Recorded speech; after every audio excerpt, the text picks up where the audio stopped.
Conversão e cultura. Temos pensado nas relações entre conversão e cultura de duas maneiras. Primeiro, que efeito é produzido pela conversão na situação cultural dos conversos, na sua maneira de pensar e agir, e em suas atitudes para com seu ambiente social. Só um parênteses da gente, se você está nos ouvindo aí, a gente está lendo aqui o relatório da consulta de Willowbank. Willowbank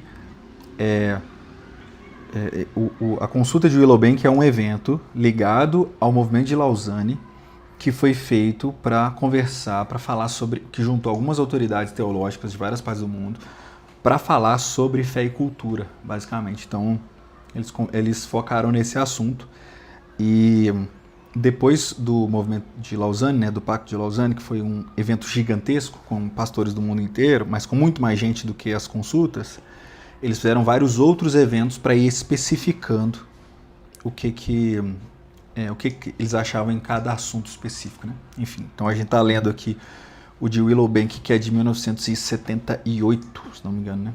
E Lausanne foi em 1972, eu acho, ou 74, 74, 72, estou na dúvida. Mas enfim, vamos lá. Temos pensado nas relações entre conversão e cultura de duas maneiras. Primeiro, que efeito é produzido pela conversão na situação cultural dos conversos, na sua maneira de pensar e agir e em suas atitudes para com seu ambiente social. Segundo, qual efeito que nossa cultura tem produzido em nossa compreensão da conversão. Ambas as perguntas são importantes, mas queremos dizer que, de imediato, alguns elementos da nossa visão evangélica tradicional de conversão são mais culturais do que bíblicos e, por isso, precisam ser desafiados com frequência. Pensamos em conversão como sendo uma crise, ao invés de vê-la também como processo. Ou a temos visto em grande parte como uma experiência particular. Isso aqui é interessante, mas isso aí de conversão evangélica tradicional mais culturais do que bíblicos. Isso aí é bom destacar. Sim. Por isso precisam ser desafiados. Quem está dizendo isso aqui é John Stott, que liderou essa reunião? Que liderou essa consulta. Não é a gente, sim. hein? Calma. Pois é. Vou xingar, xinga o Stott. Pois é, porque na verdade é isso. E o que é interessante pensar com essa questão cultural, né? Porque quando é cultural, é visto de várias formas em momentos momentos distintos, né, digamos assim, da história. E não tem uma solidez com a tradição também, né? Mas enfim. Com frequência, pensamos em conversão como sendo uma crise, ao invés de vê-la como processo, ou temos visto, em grande parte, como uma experiência particular, esquecendo das suas consequências e responsabilidades públicas e sociais. Isso é muito legal também. A conversão, ela não é simplesmente algo individual, né? Que é o ponto, né? Uma coisa que eu estava falando, né? É que, beleza, agora que a gente foi salvo, o que você vai fazer agora que você é salvo? Sim. Não é o evangelho não é um marketing multinível de tipo, o objetivo é sempre só você ter mais um salvo, ganhar mais um para Jesus. Também, você deve fazer isso. Só que tem agora a forma como você vive como salvo. Sim. A natureza radical da conversão. Estamos convencidos de que a natureza radical da conversão a Jesus Cristo precisa ser reafirmada na igreja contemporânea. Pois somente... Nossa, estou lendo igual um maluco. Vamos lá, começar de novo. Estamos convencidos de que a natureza radical da conversão a Jesus Cristo precisa ser reafirmada na igreja contemporânea, pois sempre corremos o risco de trivializá-la, como se não fosse mais do que uma mudança superficial, uma simples autorreforma. Mas os autores do Novo Testamento falam da conversão como expressão externa de uma regeneração de um novo nascimento pelo Espírito de Deus, uma recriação e uma ressurreição da morte espiritual. Isso é muito forte. O conceito de ressurreição parece particularmente importante. A ressurreição de Jesus Cristo de dentre os mortos foi o começo da nova criação de Deus e, pela graça de Deus, através da união com Cristo, temos participado dessa ressurreição. Ingressamos, portanto, numa nova era e já experimentamos seu poder e gozo. Essa é a dimensão escatológica da conversão cristã. Conversão é uma parte integrante da grande renovação iniciada por Deus. que será conduzida a um clímax triunfante quando Cristo vier em sua glória. A conversão envolve também uma ruptura tão completa com o passado que dela só se fala em termos de morte. Fomos crucificados com Cristo. Através de sua cruz, morremos para o mundo sem Deus, para sua perspectiva e seus padrões, como quem se despe de uma roupa suja. Também nos despimos do velho Adão, nossa antiga e decaída humanidade. E Jesus nos advertiu para o fato de que essa ruptura em relação ao passado pode envolver dolorosos sacrifícios, mesmo a perda da família e das pessoas e das posses pessoais. Lucas 14, 25. É de vital importância interrelacionarmos os aspectos negativos e positivos da conversão, morte e ressurreição, o despir-se do velho homem e o vestir-se do novo. Pois nós que morremos estamos vivos novamente, mas vivendo agora uma nova vida em Cristo, para Cristo e sob o senhorio de Cristo. Então é interessante. A questão da afirmação de alguns pontos. A conversão ao Evangelho não é só a negação de coisas, mas ela é a afirmação de coisas também. Ela não é só a morte, mas ela é a vida. Então, ela não é só a morte, mas ela é a ressurreição de uma nova criatura. Então, eu acho que envolve aquela questão que a gente falou, né, do cara lá falando, tem uma coisa que eu arrumei difícil é ser crente. O senhorio de Cristo. Ponto B. Está claro para nós que o significado fundamental da conversão é uma mudança de lealdade. Deixa eu destacar esse outro ponto aqui.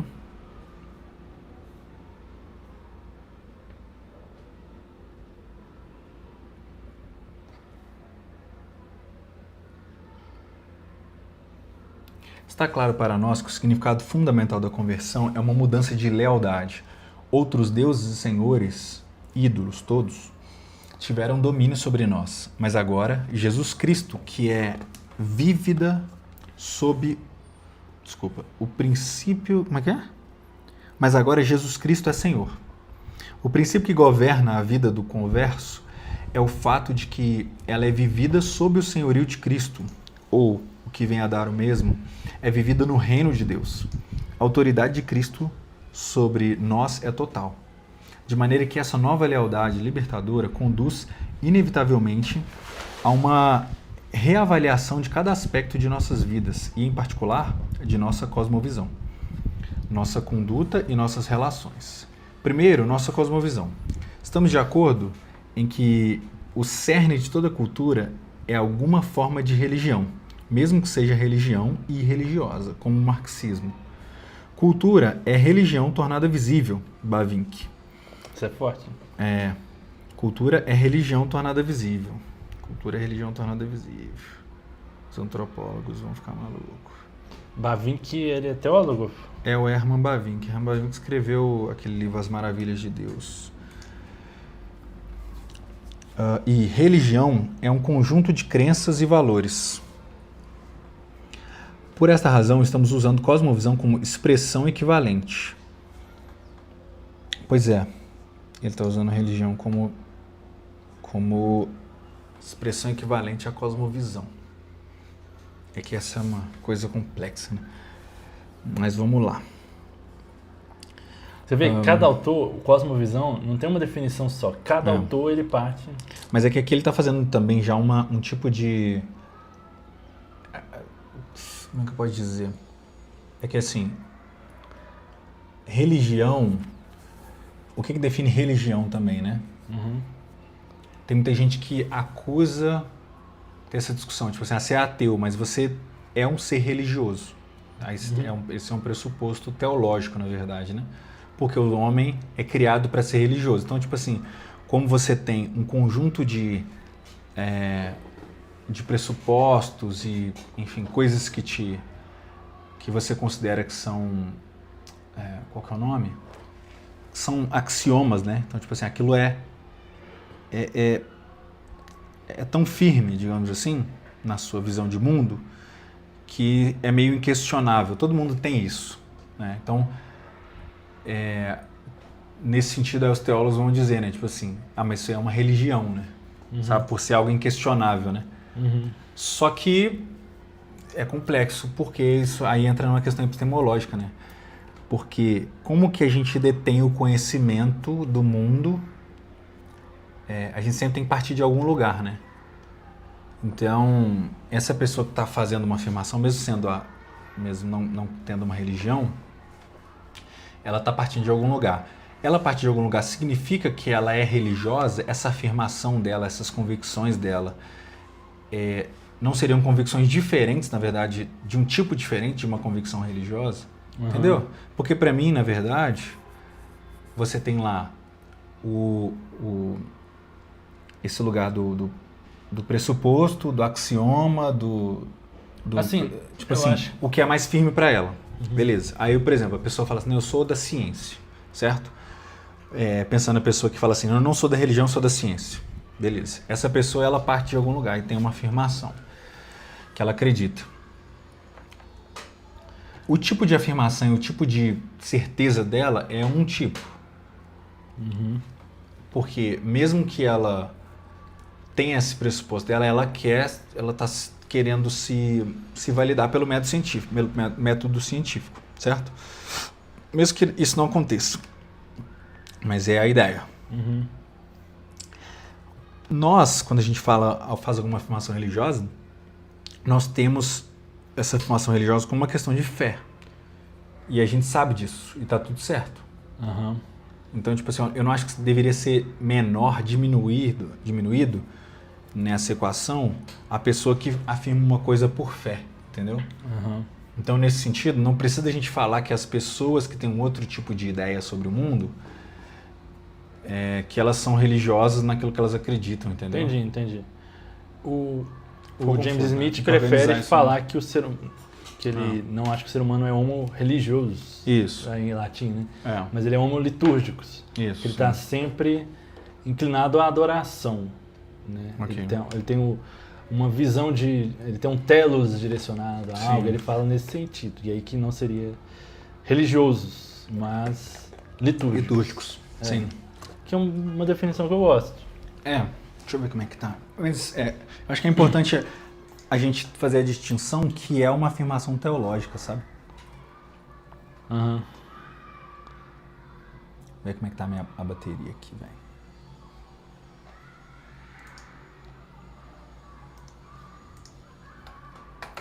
Não consigo ver.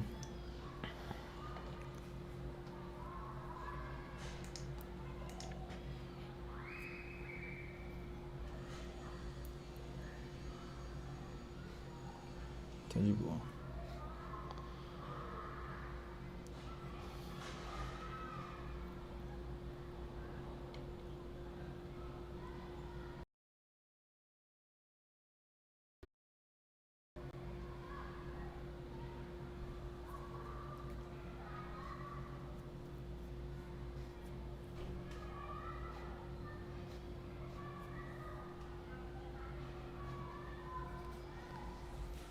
Alguém falou, né? Só quem me cancela é o banco e Deus. Banco, nem tão cedo. Deus... Bom, o banco eu já não sei. O banco eu vou te falar, viu? Ai. Mas pelo menos Deus não me cancelou. Mas enfim, é uma questão interessante também pra gente pensar. Beleza. E religião é um conjunto de crenças e valores. Por esta razão, estamos usando cosmovisão como expressão equivalente. A verdadeira conversão a Cristo há de desafiar o cerne da nossa herança cultural. Isso é interessante. A verdadeira conversão a Cristo há de desafiar o cerne da nossa herança cultural. Jesus Cristo insiste em deslocar do centro do nosso mundo qualquer ídolo que se tenha anteriormente instalado aí, ocupando ele próprio o trono. Eu acho que é importante isso aqui porque, às vezes, essa nossa afirmação sobre valores culturais, ela pode ser vista, justa ou injustamente, como uma questão de idolatria cultural, né? Idolatria é um aspecto cultural, tá ligado? Então, fazer as distinções que a gente ama essa parte da cultura porque a gente acredita que ela vem de Cristo, né? É importante.